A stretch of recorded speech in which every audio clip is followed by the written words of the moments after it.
आपल्या परिसरातील राजकीय, क्राईम व सामाजिक अपडेट जाणून घेण्यासाठी पाहत रहा स्टार वन न्यूज वर्तमान।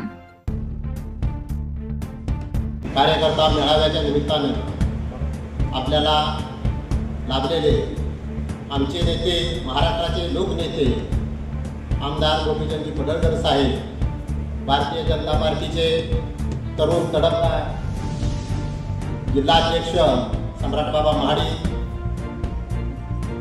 बाहुबली सभापती, आम्हाला वेळोवेळी मार्गदर्शन करणारे आमचे मार्गदर्शक परमानंद पडळकर साहेब, याच गटावरील सर्व सरपंच, सर्व पदाधिकारी, आटपाडी तालुका भाजपचे अध्यक्ष दादासाहेबजी हुबाले, जयवंतभाऊ सरगर, माणिककाका शिंदे आणि सर्व तालुक्यातून आलेले सरपंच, ग्रामपंचायत सदस्य, सर्व पदाधिकारी, सर्व महिला पदाधिकारी, ज्येष्ठ, आपल्या सर्वांचं या मेळाव्याच्या निमित्तानं मनापासून स्वागत करतो।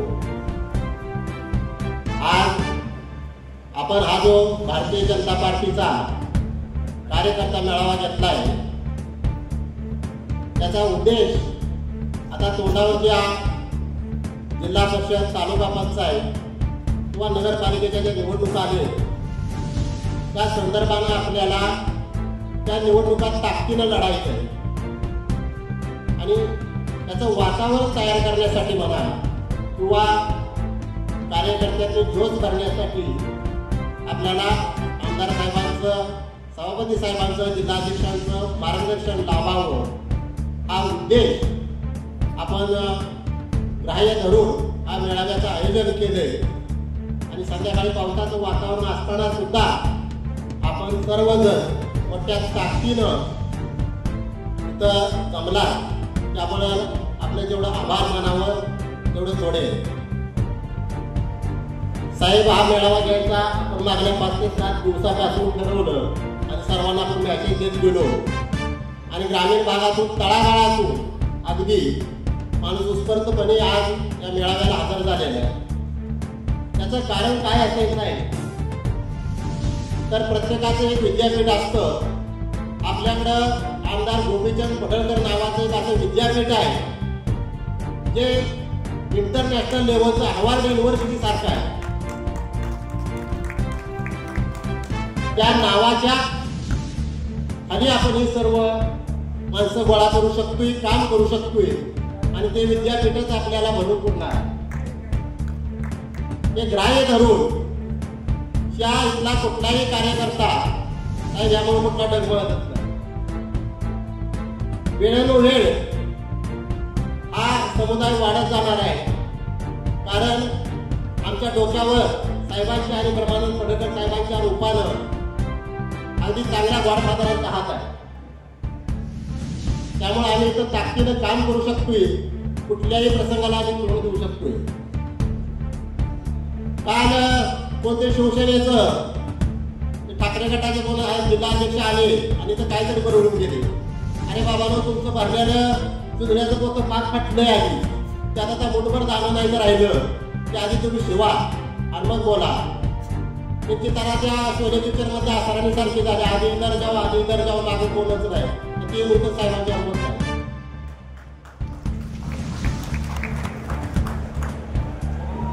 साहेब इथं आपल्या नेतृत्वात काम करत असताना, संघटना बांधत असताना आम्ही कुठेही कमी पडणार नाही एवढा बोल मी तुम्हाला या कार्यक्रमाच्या निमित्तानं देतो। आणि येणारी नगरपालिकेची निवडणूक असेल, तालुका पंचायतीची निवडणूक असेल, जिल्हा परिषदेची निवडणूक असेल, ते आम्ही आपल्या नेतृत्वात चांगल्या प्रकारे निवडून आणण्यासाठी प्रयत्न करू आणि पूर्ण करण्याचा संकल्प करून मी माझ्या वाणीला पूर्ण विराम देतो। जय हिंद, जय महाराष्ट्र। मुख्यमंत्री असताना जास्तीत जास्त निधी आटपाडीला आलाय। आता जतला पण मोठ्या प्रमाणामध्ये निधी दिलाय देवाभाऊच्या नेतृत्वामध्ये। एकनाथ शिंदे साहेबांनी देवाभाऊ असताना 2000 कोटी रुपये जत तालुक्याला दिलेले आहेत। आता मी परत जत तालुक्याला नव्यानं 500-700 कोटी रुपये नव्यानं मागतोय। म्हैसाळ योजना की सोलारवरती येते, जवळपास 1314 कोटी रुपयाचा निधी हा म्हैसाळ सोलार करण्यासाठी दिलाय। आणि तुम्ही आता सगळे येत आहे, आपल्या शेतामध्ये लाईट रात्री येते, दिवसा येत नाही। देवाभाऊच्या सरकारनं नियोजन केलं की गावातले फीडर हे सौर ऊर्जेवरती आणायचे आणि तुम्हाला जी रात्री लाईन येते 7 ते सकाळी 7 ती बंद 1 वर्षाच्या आतमध्ये सकाळी 7 ते संध्याकाळी 7 तुम्हाला दिवसा शेतामध्ये लाईन येणार. तुम्ही दिवसभर शेतामध्ये जायचं आणि संध्याकाळी बायकापुरामध्ये राहायचं. आता ती परिस्थिती नाही, आपण ती देऊ शकत नव्हतो. आता बऱ्यापैकी सांगली जिल्ह्यामध्ये अनेक गावामध्ये सोलारचं काम सुरू आहे. गायरान जमिनीमध्ये, महाराष्ट्राच्या जमिनीमध्ये, आणि जिथं महाराष्ट्राची जमीन नाही तिथं भाड्यानं जमीन घेऊन तिथं काम सुरू आहे मोठ्या प्रमाणामध्ये. आटपाडी तालुक्यामध्ये आम्ही JSWचा एक प्रकल्प आणलाय लाळेसाहेब. 20,000 एकरामध्ये महाराष्ट्रातला सर्वात मोठा प्रोजेक्ट आहे खानापूर आटपाडीमध्ये येतोय आणि येत्या 5 ते 6 महिन्यामध्ये ही सगळी प्रक्रिया पूर्ण होते. 20 ते 25,000 कोटी रुपयाचं इन्व्हेस्टमेंट आपल्या तालुक्यामध्ये येत आहे. शेतकऱ्यांना 50,000 रुपये भाडं वर्षाला. या रानामध्ये उगवतच नाही, पेरतात येत नाही तर उगवलं कसं? JCB जरी गेला तर ते 4 पडते, मग JCB परत जातो, त्याला भाडं सुद्धा परवडत नाही. ट्रॅक्टरचा नांगर गेला तर फाळ मोडून जातो, ते किर्लोस्कर असतो ते नाही पाळाचं असतो ते मोडून जात आहे. कारण एवढं खडकाळ जमीन आपल्या भागामध्ये आहे, आपल्या तालुक्यामध्ये आहे. जतसाठी मी माननीय देवाभाऊंना परवा भेटलो आणि मी त्यांना विनंती केली 1 लाख एकर जमीन मी तुम्हाला सरकारला भाड्याने देतो, तुम्ही 50,000 रुपये भाडं माझ्या शेतकऱ्याला द्या आणि तिथं सोलारची शेती करा. महाराष्ट्रामध्ये इतके दुष्काळी तालुके आहेत, सरकारकडे माझी मागणी आहे की आता तुम्ही सोलार शेती केली पाहिजे महाराष्ट्राच्या दुष्काळी तालुक्यामध्ये. जिथं तुम्ही पाणी दिलं तरी सुद्धा परिवर्तन होत नाही अशा काही जमिनी गावगाड्यामध्ये आहेत, काही गावामध्ये आहेत, तिथं तुम्ही सोलार लावा आणि सगळ्या सौर ऊर्जेचा वापर हा आपल्या शेतकऱ्यांच्यासाठी होऊ द्या आणि त्यांना दर बसतं भाडं मिळू द्या. ही आमची सरकारची मागणी आहे आणि आम्ही ते करतोय. आम्ही नुसतं बोलतोय याचा विषय नाही. मी नितेश राणे साहेबांना परवा मागणी केली. सम्राट बाबांचे अत्यंत जवळचे सहकारी आहे आणि हिंदुत्वाची महाराष्ट्रामध्ये भूमिका घेणारे एक डॅशिंग नेते आहेत, डॅशिंग मंत्री आहेत. आणि मी त्यांच्याकडे विनंती अशी केली की नितेश राणे साहेब, तुम्ही कोकणामध्ये जे मत्स्य व्यवसाय करणारी लोक आहेत, खऱ्या पाण्यातली मासेमारी, गोड्या पाण्यातली मासेमारी म्हणजे मोठ्या धरणातल्या, मोठ्या तलावातल्या, त्यांनी एक क्रांतिकारी निर्णय घेतला की मत्स्य शेतीला शेतीचा दर्जा दिला.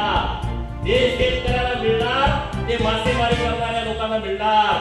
मग माझ्या डोक्यात एक संकल्पना आली की जाऊन त्यांना भेटलो. जसं तुम्ही मत्स्य शेतीला शेतीचा दर्जा दिलाय तसा आमच्या जत विधानसभा मतदारसंघामध्ये 4,000 शेतकरी आहेत. खानापूर आटपाडीचे पण असतील, उद्या पण माहिती तुम्हाला जत सोडायला लागलाय. मला जे शिकवलं ते मी बोललो, ज्या लोकांनी मला निवडून दिलंय मला त्यांच्यासाठी काम करणं माझं कर्तव्य आहे. आणि म्हणून मी सरकारकडे मागणी केली की शेत तळ्यामध्ये मत्स्य व्यवसाय करता यावा यासाठी महाराष्ट्रातला पहिला पायलट प्रोजेक्ट जत विधानसभा मतदारसंघामध्ये द्यावा. 4,000 शेतकरी आहेत. या सगळ्या लोकांना माननीय मंत्री महोदयांनी बुधवारी बैठक लावली, सोमवारी. म्हणजे एवढे मंत्री आपले प्रगल्भ आहेत बघा. मी पत्र दिले परवा दिवशी आणि बैठक लागली सोमवारी. आणि मला ठाम विश्वास आहे नारायण राणे साहेबांचा पोरगा आहे, वाघाच्या कुटी वाघ जन्माला येतो, वाघाच्या कुटीपुढे हरिण जन्माला आलाय का जगात, तर ते 100% निर्णय करतील की शेत तळ्यामध्ये मत्स्य शेती करता येईल. आम्ही नवीन नवीन आयडिया देतोय, सरकार मागणी करतोय, पूर्ण क्षमतेने आमची लढाई सुरू आहे. त्यामुळे खानापूर तालुक्यामध्ये नवीन हे आता उपकेंद्र झालं आपलं शिवाजी विद्यापीठाचं. मी दादांच्याकडे गेलो, दादाला म्हणलं उपकेंद्र झालं. परवा आम्ही पाणी केली, तिथं जलसंपदा खात्याची बिल्डिंग आहे, त्या बिल्डिंग मध्ये तात्पुरतं तुम्ही भाड्याने घ्या आणि उपकेंद्र चालू करा. मी कुलगुरूंना फोन केला, कुलगुरू म्हणले आम्हाला अजून वरून निरोप आला नाही. मी दादांना बोललो, कुलगुरू म्हणतो निरोप आला नाही. दादा म्हणले जेव्हा सभागृहामध्ये एखादी गोष्ट होते त्याचा निरोप द्यायची गरज नसते, लगेच कारवाई करायची असते. सभागृहामध्ये घोषणा झालेली आहे. माननीय चंद्रकांत दादांनी कुलगुरू महोदयांना फोन केला आणि तात्काळ प्रस्ताव तयार करा आणि आता आपल्याला उपकेंद्र चालू करायचं आहे. आणि दुसऱ्या बाजूला तुम्ही जागेची प्रक्रिया करून तिथं इमारत बांधण्याचा पण प्रस्ताव तुम्ही ताबडतोब पाठवून द्या. अशा बातम्या पाहण्यासाठी आमच्या चॅनेलला लाईक, शेअर, सबस्क्राईब करा.